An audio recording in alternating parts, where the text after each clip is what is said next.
يا من صليت بكل الأنبياء، يا من في قلبك رحمة للناس، يا من ألفت قلوبا بالإسلام، يا حبيبي يا شافعي يا رسول الله، بأمي وأبي فديتك سيدي، صلاة وسلام عليك يا نبي. حبيبي يا محمد أتيت بالسلام والهدى محمد، حبيبي يا محمد يا رحمة للعالمين يا محمد، يا من حليت حياتنا. Januari 2025 dalam acara doa bersama dan santunan bulanan sekaligus peringatan Isra Mi'raj Nabi Muhammad SAW dengan tema bersama meraih berkah dalam setiap kesempatan dengan sedekah hidup menjadi indah. Segala puji Subhanalladzi asra bi'abdihi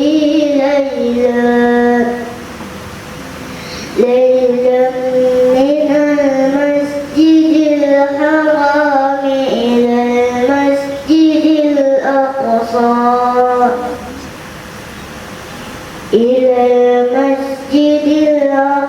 alladzi barakna hawlahu linuriyahu illa barakna hawlahu linuriyahu min ayatina innahu was-sami'ul basir. Suatu malam di bulan Rajab, Allah memanggil Nabi Muhammad untuk menerima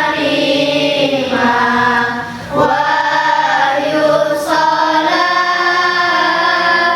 sehari semalam 17 rakaat dari Masjidil Haram ke Masjidil Aqsa, dari Masjidil Aqsa ke Sidratul Muntaha. Subuh 2 rakaat, zuhur asar 4, maghrib 3, isya 4, jangan sampai lupa. Tanggal 27 pada bulan Rajab kita peringati itu hari Isra Mi'raj. Kita peringati itu hari Isra Mi'raj. Tepatnya tanggal 29 Rajab, kalau Masehinya 29 Januari. Di hari ini kita semuanya di saat orang sedang gong sifat ya, Imlek, kita melaksanakan kegiatan doa bersama santunan sekaligus memperingati Isra dan Mi'raj. Bulan lalu bertepatan dengan Natal, bulan ini bertepatan dengan Imlek.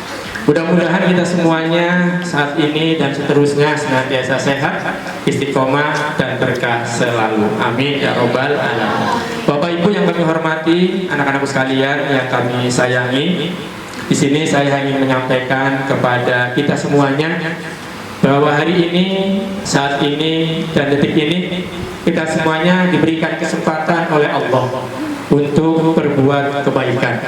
Sekecil apapun kebaikan yang bisa kita lakukan dan kepada siapapun kita kita berikan, maka lakukanlah kebaikan. Walaupun mungkin dalam pandangan orang kebaikan itu tidak punya nilainya, tapi dalam pandangan Allah, kebaikan yang kita lakukan senantiasa membawa keberkahan dalam hidup dan kehidupan kita.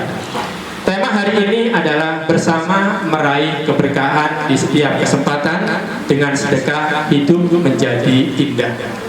Bapak Ibu yang kami hormati, anak-anak sekalian yang kami sayangi, tema ini melalui perenungan yang sangat panjang, bahwa kita semuanya menginginkan hidup berkah. Betul nggak dia? Hidup berkah bermakna apapun yang kita miliki, apapun yang kita dapati, ada kebaikan di dalamnya. Contoh beliau selaku sekel, selaku RW, selaku ustadz, selaku ketua DKM, bahwa apapun yang beliau jabat hari ini, beliau menginginkan keberkahan di dalamnya. Dalam jabatannya ada kebaikan-kebaikan yang mengiringi dalam setiap langkah kebijakan maupun yang lainnya. Kami semuanya belajar dari orang tua kita semuanya, maka Yayasan Bonafida Sigra Milir hadir di Kelurahan Jatiwarna juga ingin membawa keberkahan, bahwa Yayasan Bonafida Sigra Milir ini tidak hanya sekedar ada, hadir begitu saja, tapi mempunyai manfaat, mempunyai kebaikan dan keberkahan untuk kita semuanya, keluarga kita, juga untuk masyarakat, bahkan untuk agama, bangsa dan negara. Amin ya robbal alamin. Ini kita buktikan bahwa Yayasan Bonafida Sigra Milir, sudah saya sampaikan laporan kepada Sekel maupun Babinsa Bimaspol, bahwa kegiatan Yayasan Bonafida Sigra Milir ini mengandung dan unsur 3S. Apa deh? 3S. Yang pertama, mendidik kalian, mendidik saya, mendidik kita semuanya yang ada di dalamnya untuk memahami nilai-nilai agama yang kita kenal dengan agamais.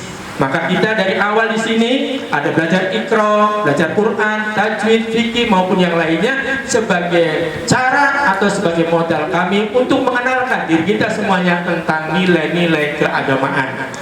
Tugas selanjutnya di sini juga menumbuhkan nilai-nilai nasionalisme, bahwa bangsa Indonesia bangsa yang besar, bangsa yang penuh dengan perbedaan, tidak akan punya makna kalau kita menonjolkan perbedaan-perbedaan di antara kita. Maka mari sama-sama kita kemas perbedaan-perbedaan di antara kita untuk mewujudkan nilai-nilai persatuan bagi bangsa Indonesia. Maka di yayasan ini ada tulisan Sumpah Pemuda, bermakna mengakui bertumpah darah yang satu, berbangsa yang satu, dan menjunjung tinggi bahasa persatuan bahasa Indonesia. Kalau kita sudah bicara bangsa Indonesia, persatuan Indonesia, maka kesampingkan nilai-nilai agama sebagai merasa paling benar atau kesukuan atau warna kulit, tapi kita sebagai bangsa yang besar harus memberikan yang terbaik untuk bangsa dan Indonesia tanpa kita melupakan identitas kita sebagai orang muslim. Selanjutnya di sini kalian dididik untuk bermandiri. Setiap tahun kami di sini mengadakan kegiatan program Ramadan, pesantren Ramadan.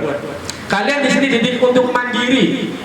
Mandiri dalam makna kalian belajar mengurusi diri sendiri. Seakan-akan kalian ada di kehidupan pesantren, seakan-akan kalian sudah tidak punya orang tua. Mandi sendiri, cuci baju sendiri, makan sendiri, makanya gak disuap.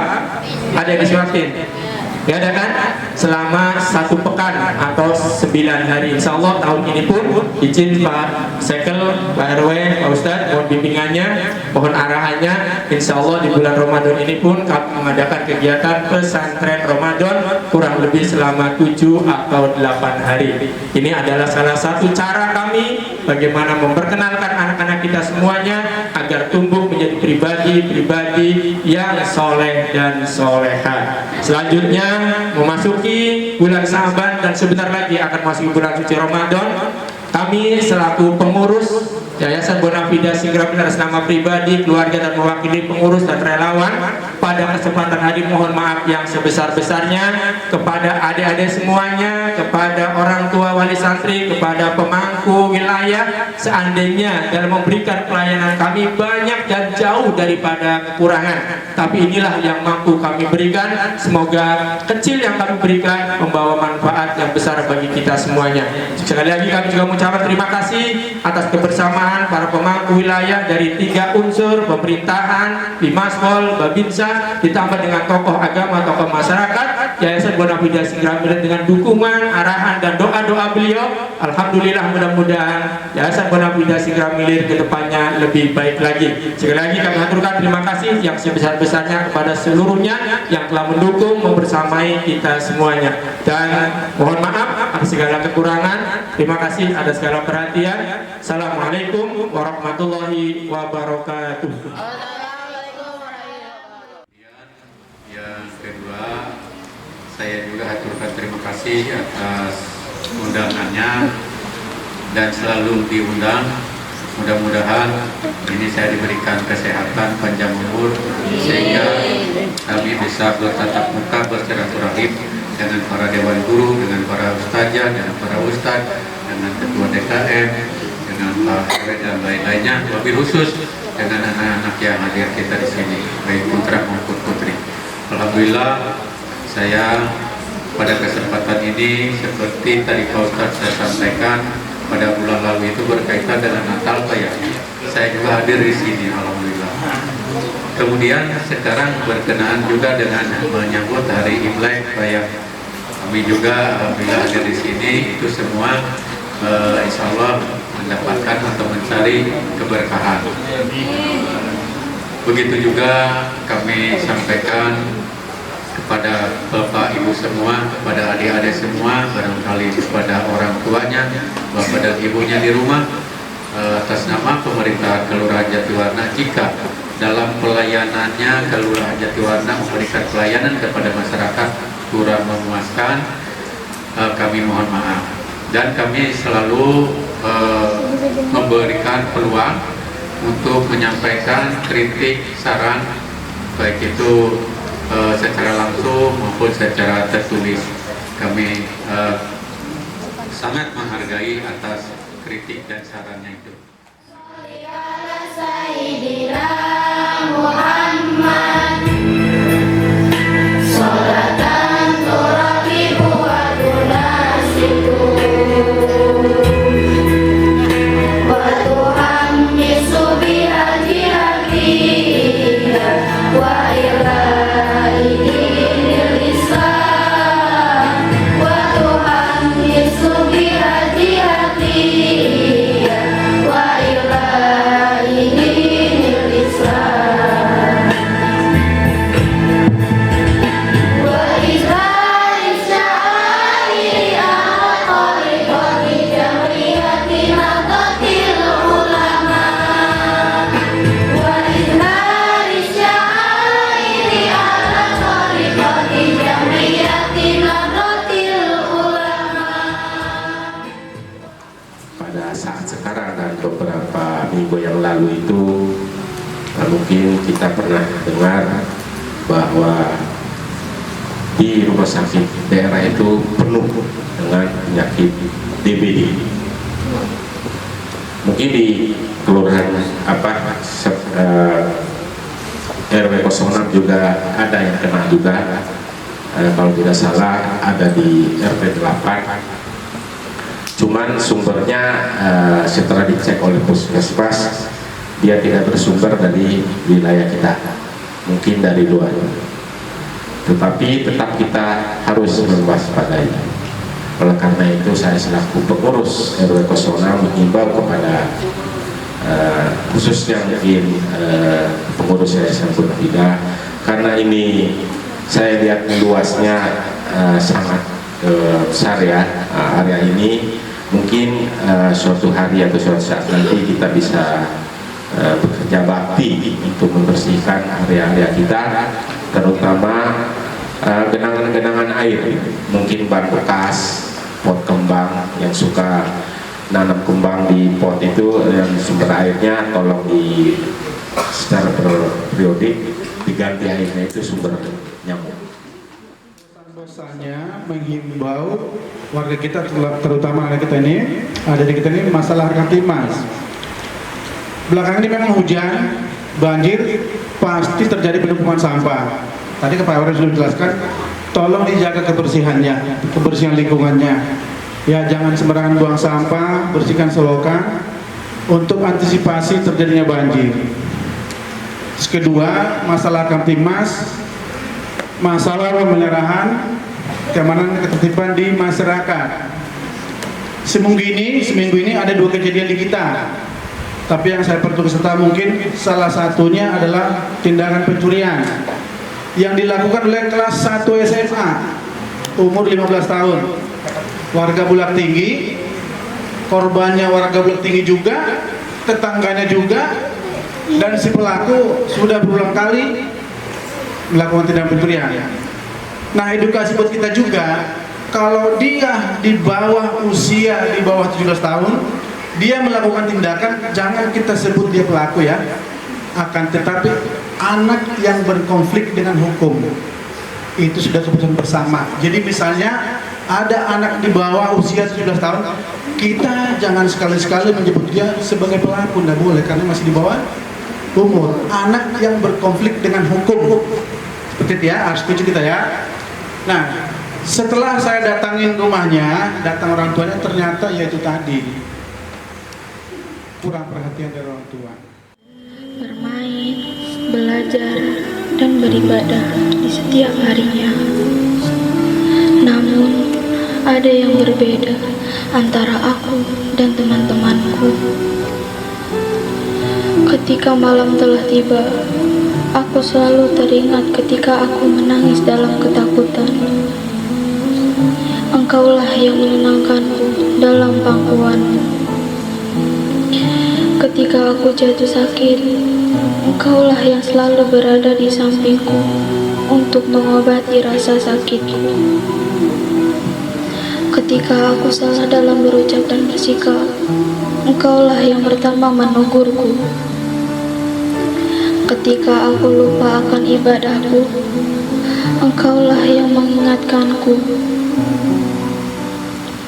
Ketika aku sedang terluka, Engkaulah yang merawatku hingga rasa sakit karena lukaku hilang.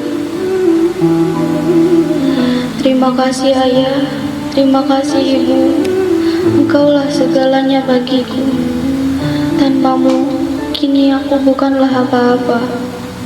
Kasihmu padaku takkan terbalas oleh apapun yang aku punya.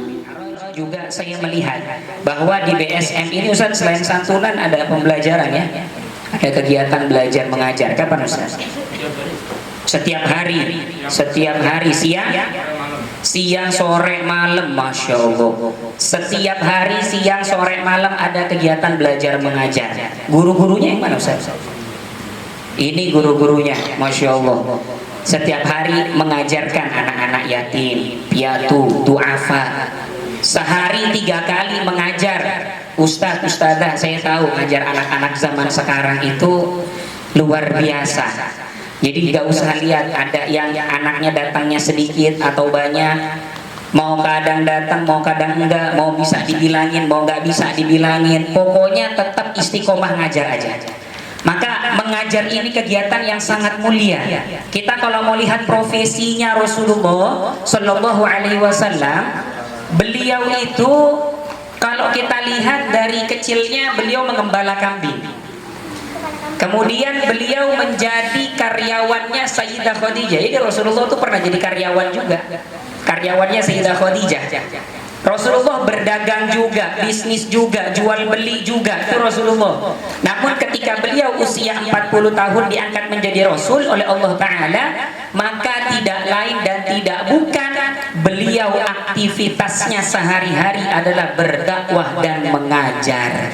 Sampai dalam riwayat diterangkan, di dalam riwayat kitab Ibnu Majah diterangkan Rasulullah bersabda, innama bu'ithu mu'alliman, sesungguhnya aku diutus oleh Allah Subhanahu wa taala ke bumi ini untuk mengajar, sebagai pengajar, untuk mengenalkan orang-orang tentang kebaikan, untuk menumbuhkan hati yang ikhlas, hati yang suci di dalam diri setiap manusia, untuk mengenalkan setiap manusia kepada Tuhannya Allah Subhanahu wa ta'ala. Bahkan di dalam kitab yang dikarang oleh Al-Imam Asy-Syaikh Ibnu Mas'ud, beliau terangkan dalam kitabnya Tahdzibil Kamal, beliau menerangkan la a'lam, saya tidak mengetahui afdola, sesuatu yang lebih afdol, sesuatu yang lebih tinggi illa daripada muallim, orang-orang yang suka mengajar kepada orang lain. Porsinya masing-masing hebatnya di mana. Akan tetapi kita sebagai guru adalah mengajar saja sambil motivasi kita, walaupun anak-anak sebandel apapun yang kita temui, motivasi kita yakinlah pasti bahwa salah satu di antara mereka kelak akan bisa membawa, menggandeng tangan kita menuju surganya Allah Subhanahu wa taala. Amin ya rabbal alamin. Itu yang pertama. Yang kedua, saya melihat di sini ada santunan yatim, santunan piatu. Ini setiap kapan Ustaz? Setiap bulan ada. Yang dibagiin biasanya apa aja? Ada sembako, ada uang, itu makanan, minuman yang dibagikan ke adik-adik semuanya. Masya Allah, ini perbuatan yang sangat mulia. Dan perbuatan ini juga pasti tidak lepas daripada para donatur. Maka donatur ini itu merupakan orang-orang yang jangan kita anggap bahwa orang-orang yang setiap harinya ibadah kemudian fokus berzikir kepada Allah lebih mulia daripada donatur, belum tentu. Di zaman Rasulullah SAW itu ada Sayyidina Abdurrahman bin Auf, orang yang sangat kaya raya, tajir melintir. Kekayaannya luar biasa, tongkatnya aja dari emas. Sahabat yang datang, "Hai Abdurrahman, saya dengar engkau itu salah satu orang terkaya di Mekah." "Iya, kenapa?" "Kalau begitu, setengah harta saya ini," kata orang yang paling kaya di Madinah. "Kalau begitu, saya tahu rasanya jadi orang kaya. Ketika jatuh miskin itu susahnya kayak apa saya tahu. Melaratnya kayak apa saya tahu. Gak kayak orang-orang yang lain yang udah biasa susah, hidup susah ya biasa. Kalau orang-orang yang udah terbiasa punya, hidup susah itu agak susah. Makanya setengah harta saya ini saya berikan kepada engkau." Kata orang yang kaya yang ada di Madinah. Tapi apa kata Sayyidina Abdurrahman bin Auf? Tidak, saya tidak menginginkan itu. Tunjukkan saja kepada saya di mana pasarnya. Sayyidina Abdurrahman hanya bertanya, tunjukkan kepada saya di mana pasarnya. Jalan Sayyidina Umar ke pasar, Sayyidina Abdurrahman ke pasar, cuma diperhatikan ini jual beli apa, belinya gimana, jualnya bagaimana dan seterusnya. Dipelajari sama Sayyidina Abdurrahman. Memang dasarnya Sayyidina Abdurrahman kedua tangannya diberikan keberkahan oleh Allah sehingga dalam kurun waktu yang singkat beliau menjadi orang yang sangat kaya raya lagi di kota Madinah. Ketika orang menjadi kaya raya lagi, dipanggil sama Rasulullah, "Abdurrahman, Abdurrahman kesini." "Kenapa ya Rasulullah?" "Saya melihat bahwa semua sahabat ketika berjumpa dengan Allah Subhanahu wa taala, masuk ke dalam surganya Allah Subhanahu wa taala, semua dalam keadaan berlari, dalam keadaan yang sangat cepat. Tapi aku melihat engkau wahai Abdurrahman, engkau dalam keadaan merangkak masuk ke dalam surganya Allah Subhanahu wa taala." Sayyidina Abdurrahman menangis, "Ya Rasulullah, kenapa seperti itu?" "Karena hartamu banyak. Hartamu banyak, sedangkan yang paling lama kita di akhirat nanti itu hisabnya, hitungannya, dihitungnya lama. Setiap 1 rupiah kita dapat dari mana, digunakan untuk apa, prosesnya bagaimana, dikeluarkan untuk apa, itu setiap 1 rupiah dihitung di hadapan Allah Subhanahu wa taala." Seperti itu, saking tidak bolehnya kita mengambil yang bukan hak kita sendiri, saking tidak bolehnya kita melakukan perkara-perkara dari proses yang dari proses yang haram, dari proses yang tidak diridhai oleh Allah Subhanahu wa taala. Sehingga Sayyidina Abdurrahman ini menangis, kemudian bertanya, "Ya Rasulullah, saya memang Allah takdirkan begini menjadi orang kaya, terus bagaimana supaya saya bisa seperti sahabat yang lain?" Maka dapat nasihat dari Rasulullah, "Wahai Abdurrahman, ada caranya." "Bagaimana caranya ya Rasulullah?" "Setiap harta yang engkau dapatkan, engkau niatkan dan engkau keluarkan untuk kebaikan, atau engkau keluarkan di jalan Allah Subhanahu wa taala, maka dengan itu walaupun hartamu bertambah dan makin kaya lagi, namun engkau tetap akan berlari, akan sangat cepat nanti masuk dalam surganya Allah Subhanahu wa taala." Maka para donatur, orang-orang yang hatinya sangat baik, orang-orang yang memiliki kelebihan rizki, kelebihan harta, dia gunakan untuk santunan anak yatim, dia gunakan untuk berikan ustadz-ustadzah yang mengajar, dia berikan untuk pembina daripada yayasan ada yang ada di santunan yatim piatu, beliau berikan kepada pembangunan rumah ibadah dan lain sebagainya. Orang-orang kaya yang menggunakan uangnya untuk kebaikan, yang menggunakan uangnya di jalan Allah Subhanahu wa Ta'ala, maka mereka beruntung dunia dan akhirat. Dunia mereka mendapatkan kekayaan, dan di akhirat mereka akan sangat cepat masuk ke dalam surganya Allah Subhanahu wa Ta'ala.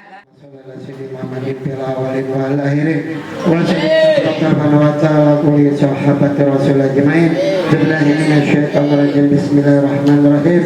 Alhamdulillahirabbil alamin, hamdan syakirin, hamdan na'imin, hamdan yaghfir majidah, ya rabbana alhamdu kama yanbaghi li wajhikal wajhi sultanik. Allahumma shalli ala sayyidina Muhammad wa ala sayyidina Muhammad.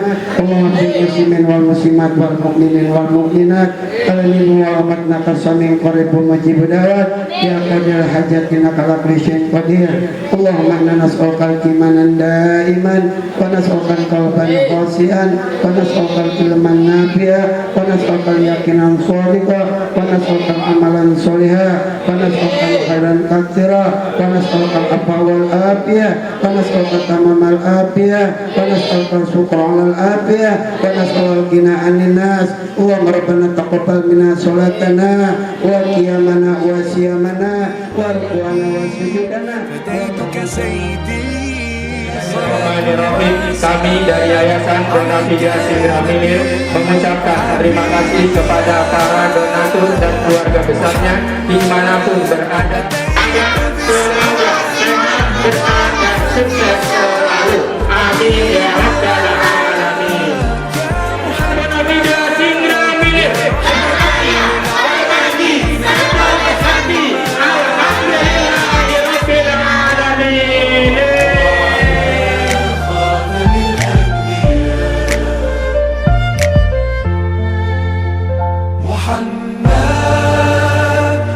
محمد رحمة للعالمين، رحمة للعالمين.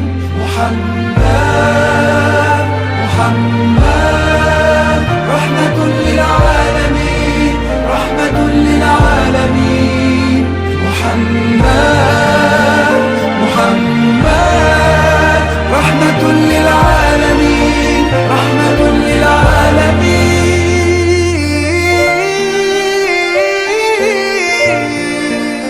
حبيبي يا محمد أتيت بالسلام